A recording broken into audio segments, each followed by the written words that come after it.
Eagle looking great. Your go. Hello, everybody. Welcome back for another episode of the Sci-Fi Wise Guys. I am your hybrid host, Chris. And I'm your bite-hiding host, Anthony. He's a bite hider. Yes. I mean, if you... Yeah, 100%. Nah, the zombie apocalypse like a bit. You think so? Yeah. Nah, man. I'm jumping off a cliff somewhere. And then just being a zombie at the bottom of a cliff? Yeah, with my broken bones. Like, ah. Well, if you're tuning in for the first time, sorry for that weird intro. Here on the Sci-Fi Wise Guys, we watch and review science fiction and science fiction adjacent movies, television shows, visual entertainment media. It's got moving pictures, people talking. Sometimes Nicolas Cage doesn't say a word, but we're going to watch it and we're going to review it. Yeah. So it's a good intro. How was your weekend so far, buddy? Saturday morning? Saturday morning. I've been up chopping up vegetables for a pot roast for this evening. But I'm more interested in you, Christopher, because I see that you're wearing a work shirt on a Saturday morning. Is that just an incident, or like did you just grab the first shirt you saw, or did you have to do any work today? Technically, this is the shirt that I wore yesterday. And sometimes it's also my pajama shirt. And then your early Saturday morning shirt. So I got up, got some coffee, walked the pup, hung out with the wife, and then I was like, you know what? I'm not going to change. So, have you ever thought maybe you should change, Chris? Maybe you should. You know, I'm not the man I used to be. It's a reference a song by someone whose name I don't remember. But on this particular morning, no, I don't have to change because it's the freaking weekend, and I'm about to have me some fun. Yeah. Ooh, we can't. Ooh, R. Kelly, bad R. Kelly. Can't reference him anymore. The internet will get mad. You shouldn't have referenced him ever to begin with. He wasn't that good to begin with. Other than that, no, I don't have anything else going on this weekend. I have this with you, and then it's just some relaxation. I had a short week last week. I had a 4-day weekend last weekend. Company gave us the Friday off, and then I had is it Labor Day? I had Labor Day off. And you had this Friday off too, right? No, I did not. Oh, I worked yesterday. Okay, so I remember you told me you had 2 weekends off, yeah, 2 Fridays off. Two, not yesterday, but the two before. Yeah, sure. Like the one before Labor Day weekend and the one of. But even with that 4-day weekend and the short week before that, this past week beat the crap out of me. Just I think like all the work kind of catching up, you know. So I'm looking forward to doing nothing. I want to extend this section of the podcast, the part where everyone skips because they don't give a shit about me or you, and they're here for our crappy takes here in about 5 minutes. I went to an arcade last night. Is it that one downtown? So yes and no, because it's probably not the one you're thinking of. So there's a barcade that just opened up downtown. I'll edit out the name so I'm not doxing it. They are not great. It was just kind of like there's no cover and the games are all free, but the game, like most of them, the ones I wanted were broken. It just seemed a little run down, whatever. There's another bar downtown up the street from it that I say it's a bar. I think it's maybe more of a, I don't know. They just serve beer, and I don't think they serve liquor there. They have food. Okay. But they had a back room that was empty for a long, long time, and they filled it up with arcade games and pinball machines. And it's $12. And then it's free play. Like you get it like a little wristband, and you can walk back and forth and take your food and drinks back there. A lot of really good games. I played a little Marvel vs. Capcom, some NBA Jam. Played the Star Wars pinball machine. Is there Street Fighter 3 there? There's no Street Fighter 3. We played Mortal Kombat. Mortal Kombat. Mortal Kombat. Mortal Kombat. They had Primal Rage. They had a big Primal Rage machine. Huh. Yeah.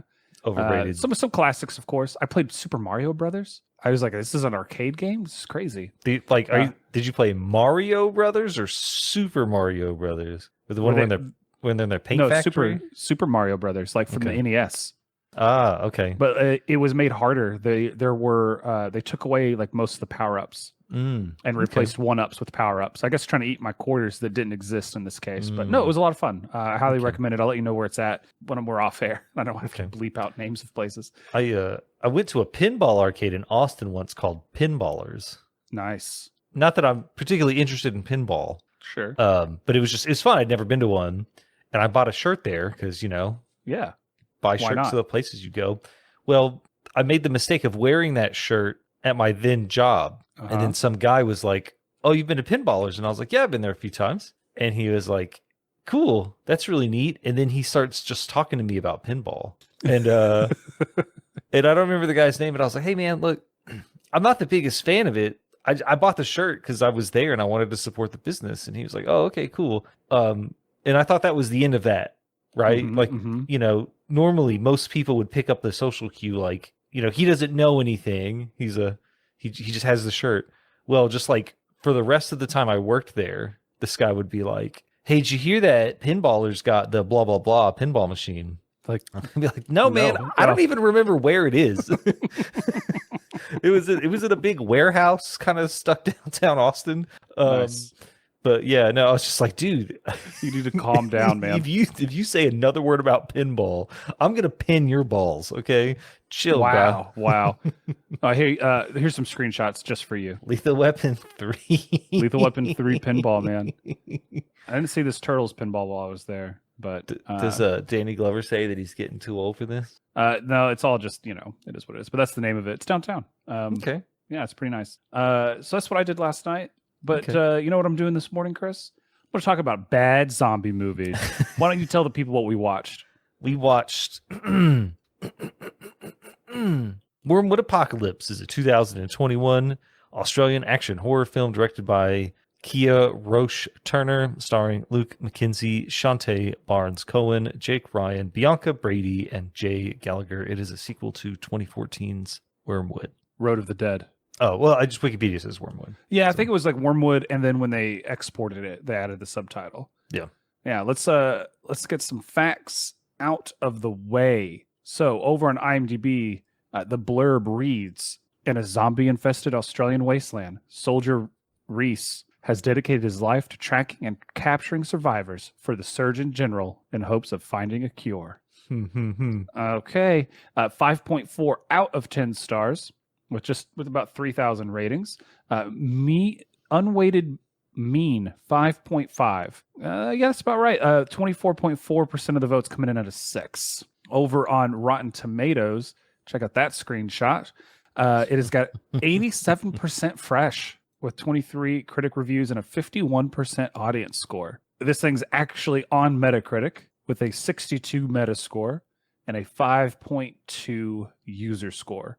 Generally favorable on Metacritic. Not what I anticipated. And then rounding it out with Letterboxd, which has the exact same blurb. It is sitting at 2.9 out of 5 stars. That's a 5.8? 5.8? 5.8, yeah. Talk to me about Google users. I know you really want to. 72%. 72%. Okay. So this is, if you're tuning in for the first time, you're like, oh, I liked Wyrmwood Apocalypse. Or just, I don't know why you clicked on this one, but you did. We did review Wyrmwood Road of the Dead a month or so ago. Let me pull up the exact episode number for you. By the way, Wyrmwood Road of the Dead, 6.2 out of 10. 6.2. Still. Nice. We recorded it. It was episode 170, released back on July 3rd, 2023. This is episode 181, so just about 10, 11 episodes ago. I'm not sure how many live shows were in there. I remember us liking the first one, like Road of the Dead. I remember liking it. I think you liked it as well. I didn't re-listen to the podcast because much like I don't expect anyone else to listen to the podcast, I don't listen either. But is that right? We enjoyed the first one for what it was? For a zombie movie, yeah. For a zombie movie with some Australian humor. Yeah. For me, for a zombie movie, it was fun. Why don't you? Both of these were kind of suggested at the same time from one listener. I think they were the same person who recommended Machines of Man. Is that what it was called with the robots? I think so. I think they're an Aussie or a Kiwi or something. Yeah, I think they're a Kiwi. So they've hit us with a couple of really good ones, and then this. So let's see. Is this their first strike, Chris?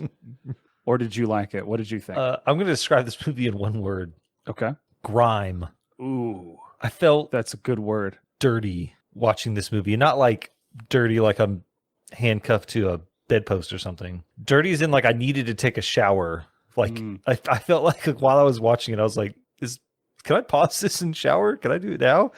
And I think maybe that's, from what I remember, the first movie, I think that grime was less a stylistic choice and more of effect of the budget. Right. The fact that they were able to set up a zombie powered technical in like 6 hours, like that was pretty neat. Sure. Like their body armor, their weapons, like, very resourceful individuals for the zombie apocalypse. I remember us both saying, finally, a zombie movie where they put like clothes and padding on so they don't get bit. Yeah, right. Yeah. This movie, I almost feel like as if the movie title should have been reversed. Like, I feel like the first one should have been called Apocalypse, and this one should have been called Road Warriors of the Dead. Warriors of the Dead. I don't know. Are they allowed to use the word Road Warrior at that point? I felt we got Mad Max vibes from the first movie. Of course. Like this one was definitely oozing Mad Max, especially the later movies where like how society is kind of adjusted to the situation. It's definitely got Mad Max aesthetics, but I don't feel like the plot. Like maybe the setting, maybe just the setting, just the vibes, like how like so in Fury Road, I don't remember the guy's name. The bad guy, who was Toe Cutter in the first movie, right? Like how he's built a society around the situation, right? Like he's their god. He takes them to Valhalla. He controls the water and the milk, whatever, right? And in the same vein, like, and he also has like people that go out and capture blood bags. Well, that's kind of like I said, it's not the same plot, but it's very much the same vibe where the government or the remnants or whoever, the Enclave, that's what I'm going to call them, has these bunkers and they have soldiers, and these soldiers go out and they capture people under the pretext of trying to find a cure. That's what the blurb says, right? But as you dig deeper into the movie, once again, the thing about zombie movies is they're not necessarily about the zombies. What they are is about how society functions when there's no quote unquote order. As we spoiled it at the beginning of the podcast, and we'll go ahead and give a spoiler warning, 3, 2, 1. There's just deception all the way around. Nothing is as it seems. There's people who hide the fact that they've been bitten by zombies. And it's a mess. And it's just like Fury Road, or not necessarily like Fury Road, but just like any of the Mad Max movies. It's just organized chaos. You break down at any moment. The people who are quote unquote in charge quite possibly are the real monsters. Yeah. So, I mean, that's just the vibe I got. Not like I said, it has nothing to do with the plot of any of the Mad Max movies or Road Warrior. Right. Just very much, just very much like that vibe where we've adapted to the post-apocalyptic society. I mean, like Fallout's a great example of how 200 years after the Great War, right? We've established the way the world works. And this is not 200 years. So no, it's only maybe a month or two. It feels like less than a year. Yeah, I agree with all your points. I understand them at the very least, but I didn't hear whether or not you liked it in your initial opinion there. I think the 5.4 is probably more than accurate. Okay. So I'm lukewarm to the reception, or my reception to this movie is lukewarm. I'm going to take a harsher stance, Chris. I'm going to take a harsher stance. I'm really glad you used the word grime, because I was actually having a really hard time narrowing down the exact words for how this movie presents itself and how it makes you feel as you're watching it. And grime is a great word. Every once in a while, I think, man, we'll just replace Chris. No one will care. And then you do something like this. It's great. I'm clever. You are very clever. Yes, sir. I feel like there's too much grime, like just too much. How do you kidnap people? Okay, so let's pretend you're a soldier, a corporal, I think they called him, and you capture people, seemingly innocent people, to be experimented on in some way against their will for a possible cure. Now, you don't know that they're killing those people. You assume they're not, right? But how do you assume that when the person who is experimenting on them shows up every time you bring new people in, and he's covered in the classic, like, plastic rubber gloves, right? Like, suit. Biohazard suit, and covered in blood. Like, just covered in blood. How does that even make you, like, how do you justify any of that? I had a real hard time with this guy's eventual, like, oh, they're killing people? Now I'm going to be on the good guy's side. And I'm like, no, dude, like, you knew that all along, you idiot. you're just in denial. I don't think they spent enough time on that. I feel like if he had not turned into a zombie, but if he had turned and been like, oh yeah, no, I'm actually on their side. Of course I knew they were killing people the whole time. I feel like that would have been, I don't know, a better plot. I'm not sure. The movie also assumes you've seen the first movie. There is zero exposition. There's zero mention of how things work. Like they are using zombies to power their vehicles, but doesn't explain that they have to because of X, Y, and Z. Yeah. It doesn't have to be like a full-blown scene like we had in the first movie, obviously, but you should bring people up to speed, especially because like what the first one released in 2014. Yeah, 2014. And this one released in 2021. And that's locally, like in Australia or what have you. So who knows, streaming, getting it over here, there might be a different Sure. gap. But when you have a 7-year gap between movies, it's not like they just did a part 1 and part 2 and released them 6 months apart. You know what I mean? Like you can't, I don't know. The movie did not do a good enough job of bringing somebody new on board. I think when like a counterpoint to that, we have often discussed movies and shows where they do a great job world building without the exposition. Sure. Right. And I feel like all there had to be was a throwaway line when he goes in there to like wake them up in the morning so he can get his stuff ready to go. Right. Yeah. Like maybe it's because he's by himself and there's like this just they're trying to like, world build on the fly. Sure. But just like the fact that there wasn't a throwaway line or like maybe even a checklist like like something about the gas. In the first movie, they figure it out because there's there's an explosion or whatever. But all they had to do in this movie is be like, I hate like these gas bags. Like I hate it when I run out of fuel. Just something. Like but they don't really do it. I wonder, someone who hadn't seen the first movie, if it would be obvious that the zombies were powering things like right away. Like how soon before you go, oh, because he tries to feed it to make it produce the gas to wake more. it like, up. Yeah. Like you can kind of get it, but I just feel like, and I knew obviously coming from the first film, we watched it just a couple months ago. I still felt like I was like, man, I feel like I would be more lost if I hadn't seen the first movie. And that's just, I don't know. It's not a good, I want to say it's not good filmmaking, but I feel like that's a bigger indictment than I'm wanting to give. I disagree with the 5.4. I think it's a solid 4. Okay. Solid 4. I think that the plot's all over the place. I think the zombie makeup is fantastic. The zombies themselves look great. They don't explain, like they kind of mention that she's a hybrid, but they don't like they ask a lot of the viewer to just get on board. And like, a lot of times I appreciate a B movie that does that, or just a movie in general that does that. But in this case, I felt like it was like a lot. It was like, yes, vehicles are powered by zombies. We're not going to tell you that, but you're going to figure it out through context. Yes, this guy's kidnapping people who are innocent, but he doesn't see himself as a bad guy. Like, yes, this person is looking for a cure, but he's like ripping brains out of survivors, and like there's multiple of them in different places, and they're all evil. Like it was like way too much of a conspiracy. Oh, and then hey, she's a hybrid zombie. How do you make a hybrid zombie?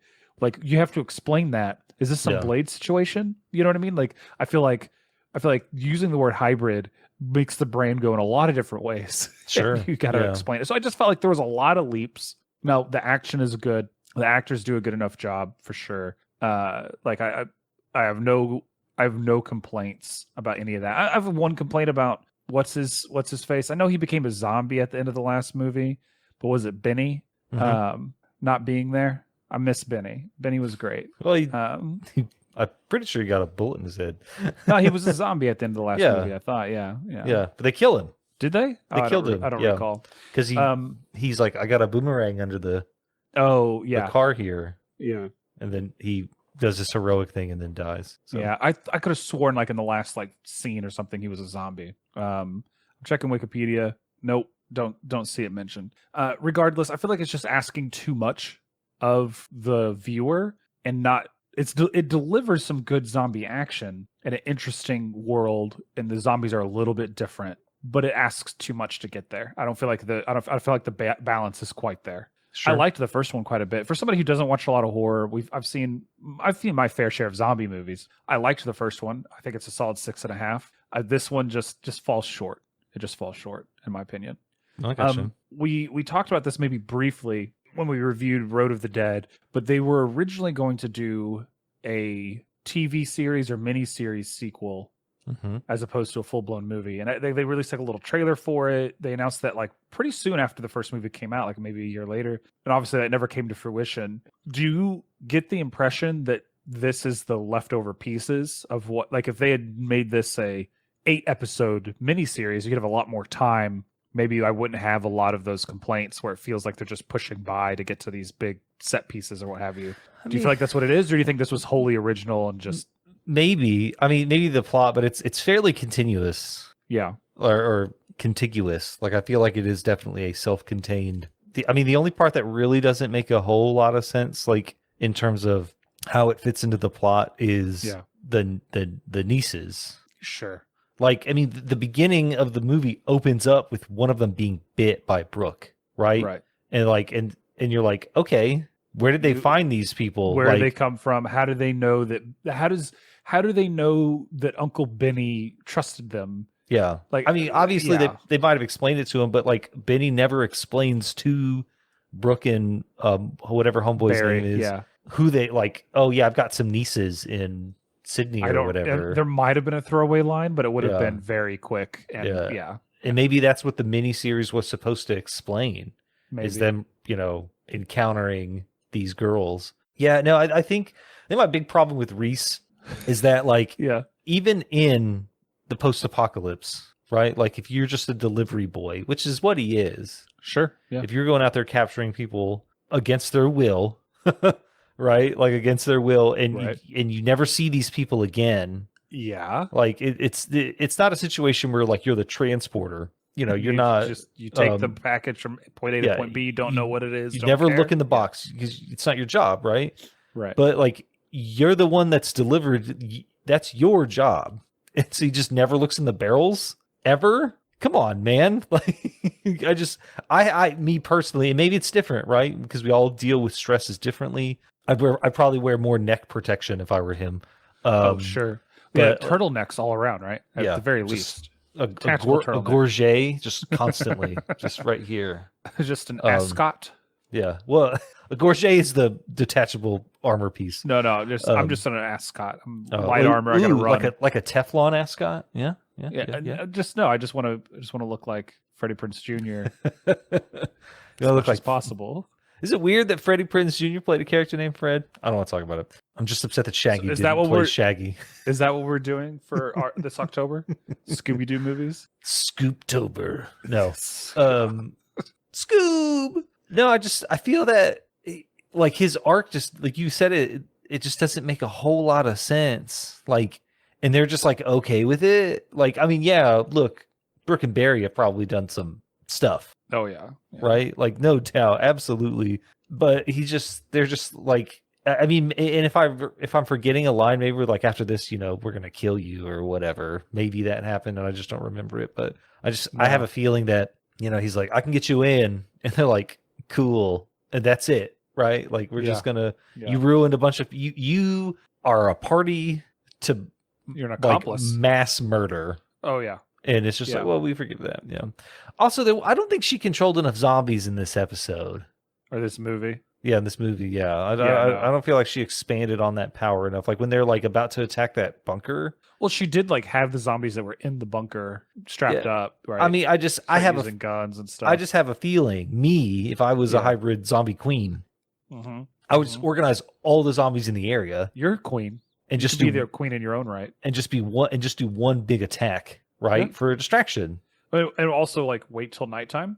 Yeah. Where the zombies are all stronger and they don't have gas bags anymore. Like they can't shoot that gun at night. But maybe they lock down like hardcore at nighttime. I guess they would have to. Who knows? Yeah. There's just a lot. And Reese, if they'd spent a bit more time where like he had to have known, right? In his, like whether or not he wanted to admit it to himself. He's like, no, like I guess it just didn't delve on it. Like I'm assigning a lot more agency to the character than is shown in this film. Like I'm making these leaps of kind of storytelling logic that have to be there, but there's no hint of them whatsoever in the actual film. So yeah, all in all, the first movie, I'd recommend it. This one, I'd skip it. Unless they make another one and this is like required watching or something like that. Even then, I don't see that happening. Yeah, I would definitely skip it. I mean, the props are neat. Like, I'd say what you want about like the movie itself, but I feel like set design. Oh yeah, camera work's okay. Some of the cinematography, whatever. But all the props, costuming, it's all pretty good. Like, the really makeup, good. like makeup artists in this, like yeah. I mean, we have The Walking Dead just doing season after season of zombie makeup. So for me to look at this B movie from 2021 and be like, or this low budget independent film, whatever you want to call it, and be like, oh yeah, that looks good. I mean, it does mean something, right? It's easy to be lazy with this type of costuming, and I think they did a good job. They did a real good job. So the costume designer for this movie was a Tracy Rose Spark. Okay. What else has she done? X-Men. Oh, okay. Origins Wolverine. Well, but just like Nazi killer magic. It's a made-for-TV movie. Just a bunch of stuff. 36 different credits for costume designer. Yeah, and she's part. Well, I'm sorry, she was part of the costume department, I guess, for those many movies. Yeah. Gotcha. But still, pretty. She was costume designer for a short film, a 24-minute film called The Last Zombie. A beautiful young girl gives a zombie boy a second chance at life. Now she must save him before her crazy ex-circus family led by Big Daddy hunt him down in The Last Zombie. Yeah. Okay. Oh, snap. There's a Mass Effect character on this movie. Yeah. Jacob Taylor was one of the visual effects people. Nice. Going back, like she did a great job. Yeah. And when I say the movie, like when we talk bad about a movie, I don't think any of the actors did anything wrong. I don't think the directors necessarily did anything wrong. I think it's just sometimes all the parts don't fit in the way that they had hoped for, and that's okay. That's the process or what have you. I think the only person to do anything wrong was the asshole who recommended this film. It's just a miss. No. They can't all be bangers. Is it a miss? It's a miss. Did you have an idiot of the movie? Well, I mean, it's the doctor and the colonel in charge of the thing or whatever. Like, it's just, I don't know. Again, I just don't know. But I do know that in the most recent pandemic that we had, there were a bunch of morons, a bunch of idiots who just didn't do the most basic steps. And when they got sick, some of them just didn't tell anybody or just didn't care. Yep. And it's possible that they may have died or they may have led to the deaths of other people. Yep. And me personally, if I'm in a zombie apocalypse and I get bit by a zombie, I don't want to be around to cause any more problems. I'm just going to kill myself. Like, yeah. Well, you know what? Let's cut that idiot. Let's cut that audio. In a zombie apocalypse, I don't want to be a problem. I'm just going to take myself out of the equation. Oh no, I'm leaving both takes in. I want you to know, Chris, you wouldn't have to do that because I'm here for you. Oh yeah, I'm looking forward to it, to just being able to be there for you in your time of need. I'm just saying. Like, if you're a bite hider, if you had COVID and you didn't tell anybody, you got sick. Is every zombie movie from here on out just going to be an allegory for maybe, like, because we watched a film pretty early on. This is a long time ago. I don't remember. Pandemic by Mr. John Suits, the second best director we've ever had the privilege of watching. What's he up to these days? We'll have to look him up. I'm gonna look him up while you're doing that. Yeah. No, we watched that, and that kind of comes up as well. I think that was a better zombie movie, or better at showing the society trying to rebuild itself, I would say. Pandemic metaphors and whatnot aside, I would have to agree. Idiot of the film is probably the Colonel, because he had the opportunity to stop all of this. But I guess he was also a bite hider. Like, I don't know, man. Like, it's just horrible. Well, they're mainlining zombie brain. They are mainlining zombie brain. Just injecting it directly into their nasal cavities. Like, it's a bit much. It is a bit much. I have a 1-star review I wanted to share, Christopher. All right. This is from IMDb. It's a 1 out of 10, and it looks longer than it is. It's been over a decade since the original Wyrmwood Road of the Dead, so this sequel really needed to be self-contained. I don't know, 6 years, decade, okay. Unfortunately, it's not a standalone movie. It just picks straight up where after the first wrapped up. So it's confusing from the opening frame without any context. Shame, because the 2014 release broke new ground for an Australian apocalyptic nightmare zombie scenario. There's too many words in there are capitalized. One of the upsides of this franchise is the number of First Nations actors hired. More Aussie movies should follow their lead. Thumbs up. For what it's worth, Wyrmwood is a biblical reference to the beginning of the end of Final Judgment Day. The iconic Aussie sense of humor is present in both movies, along with heavy doses of violence, gore, and horror. This is not for the squeamish. Jay Gallagher is back as Barry, a man who had to take a nail gun to his own wife and child over a decade ago. I think this guy just doesn't remember when the first movie came out. Well, so this movie, yeah, was released February 22. The first one, September 2014. So doesn't understand the concept of time. No, he does not. Bianca Bradley returns as his hybrid sister Brooke, complete with the superpower of zombie control. She's a weapon. That's not a complete sentence. The infamous dancing while he experiments doctor, played by Baron Schwert, is replaced by the surgeon, Nicholas Bouchier, as he does his best to channel evil Hugo Weaving. Unfortunately, Leon Burchill isn't back as hilarious Benny. Even the umbilical brothers, David Collins, gets his role as, quote, Keith Headboom. In a slightly corny movie, Luke McKenzie is back as the twin of the captain. We didn't even talk about that, how Reese is the twin of the guy they killed at the end of the last movie. Yeah. If low-budget zombie-infested Australian wastelands are your thing, then get on board. But do yourself a favor and watch the first in the series first. Blah, blah, blah. So why I picked this one, Christopher, they put 1 out of 10 and then praised the movie a bunch. They said some things. They had some complaints, some that I agreed with. But why are you putting 1 out of 10 and then giving a review that's a solid 4, 5, 6? Because it's just, we're the only people that have the ability to have nuance. Is that it? It must be. Are we we're the sci-fi nuance guys?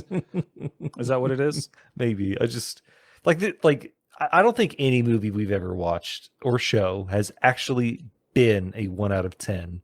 I think, in my opinion, the absolute lowest form of filth was probably Alien Warfare, and I'm pretty sure I gave that thing like a 3.5. I love that movie. Solid 8.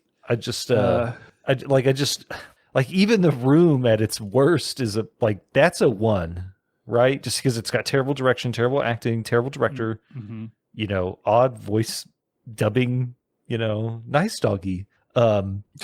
Biopunk was probably the lowest rated one of this season, the short film with Hodor in it. Yeah, I think that might be it. I think that might be the absolute worst thing that we've ever watched. At least this season, yeah. I'm looking back. I mean, we've watched a lot.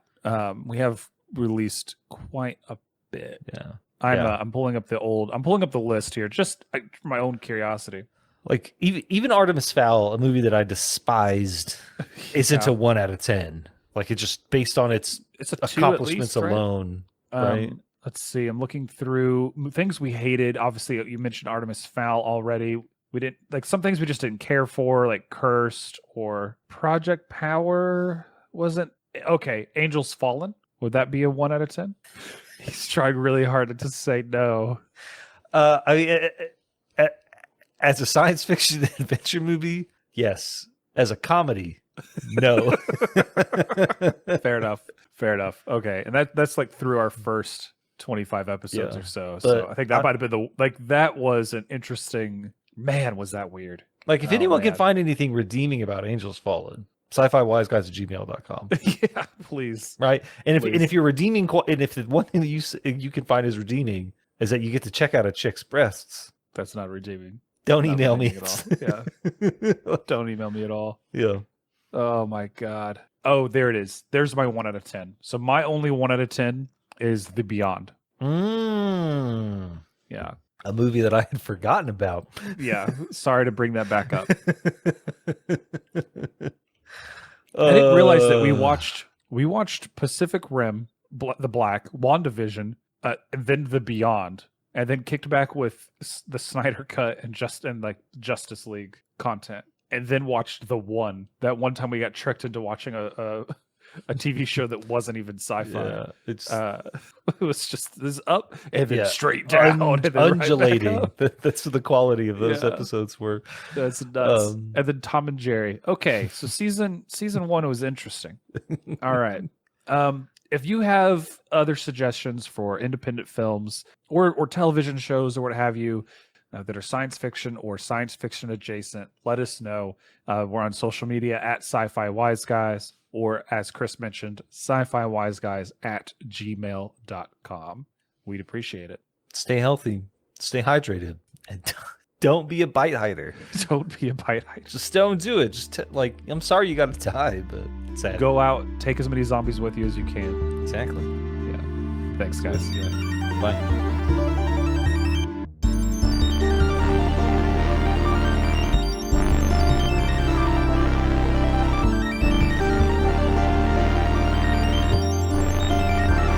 Has landed. Could you hear the motorcycle going by my my door? Yeah, I don't know. That's new. Thanks for that, guys. Yeah, appreciate that. That made it in the pod. That's one way to get on our podcast. Yeah. Find out where we live. Drive by on the right day in a with very an obnoxiously loud vehicle. Yeah.